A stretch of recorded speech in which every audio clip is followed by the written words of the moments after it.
about just having gender confusion and such is probably around first grade, first or second. I just distinctly remember wanting to be a boy, wanting to be the dominant role in any type of relationship. My aunt, I think I went to church with her pretty much every Sunday for the first 9-ish years of my life. And I just distinctly remember things like when people would get mad at her, she was like not respond. So seeing her life and always hearing about Jesus and hearing about God, it gave me really early convictions about who he was early.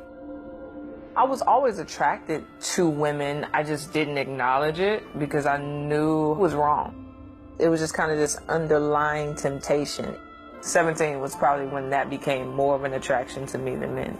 I was at a homecoming dance at another high school, and this young lady that I knew, she flirted with me. And that was the first time a woman ever flirted with me. It felt natural. That's honestly the best way I could describe it. I was like, this is what I want. Gay clubs, I found interest in those really quickly. Gay pride parades. I was having fun, but a deep soul satisfaction, I didn't have that. I used to tell my girlfriends the truth. I was like, hey, you know this is sin, right? They were like, why are you gay? I was like, I don't know. But I know this is not right. To know so much about the truth about God and then to continue to live contrary to it, I was always in this constant state of conviction. I was 19. I was in my room. It was as if every thought I had was just interrupted by this really strong thought that convicted me all at the same time. And it felt as if God was showing me that the sins that I loved and were in would kill me. I would die and go to hell. It's a heavy weight to know that you're a sinner and God is holy. But if that's in the Bible and that's considered true, then the other truths in the Bible about Jesus being God, Jesus being Savior, Jesus being willing to forgive those who turn from their sins, these are both true. And so I just need to believe this. It was really that simple. In my mind, I just kind of had this conversation with God. Like, I don't really want to be straight. Like, I equated salvation with just being heterosexual overnight. And so it was just like, I don't want to be straight. But then I felt like God was leading me to the fact, like, I can change your desires. I can give you the desire for a man. Surely I'm God. And then I just considered everything I loved and its consequences. Like, I really weighed the cost.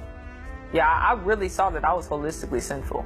This one area just didn't need Jesus. All of me was messed up.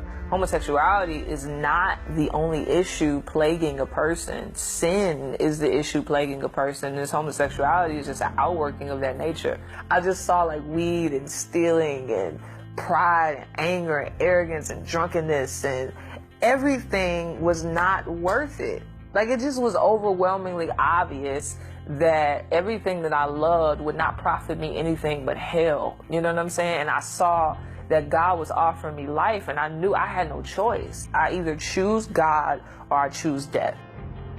I told God, I said, what you're calling me to do, I cannot do on my own. I've tried before to try to live holy, and it didn't work. But I know enough about you to know that you'll help me. And so I broke up with my girlfriend maybe a day or two later because I had to. And then that was one of the hardest decisions I had to make. But so everything after that was easy. Changed my clothes a week later, got into a church in 2 weeks. Returning to church was cool. They were like really loving people. It was like a family. It was very difficult the first 2 years. Like, God kept me. I think he kept me because I had a community around me. If I did not have Christians around me to help me and pour into me and encourage me, I would have been doomed for the most part. Who God says I am defines me, though I may have temptations, though I may have struggles, though I may see a woman that's beautiful and be tempted. Like, I have temptations to curse people out too. I have temptations to get drunk. I have temptations to watch porn. But that's just the human experience. The Christian is not void of temptation. The temptation got less powerful over time, just as I grew in knowing and loving Jesus. But in that place, I didn't want a relationship with a man either. But over time, probably 3 or so years into my walk is when I started to get an attraction towards Preston.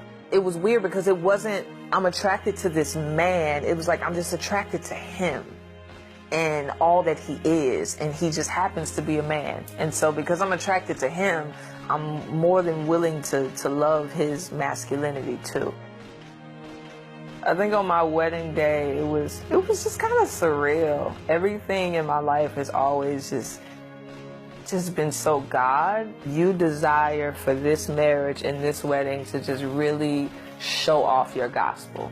And I'm really grateful to be a part of that presentation. 5 weeks after my honeymoon, I found out I was pregnant.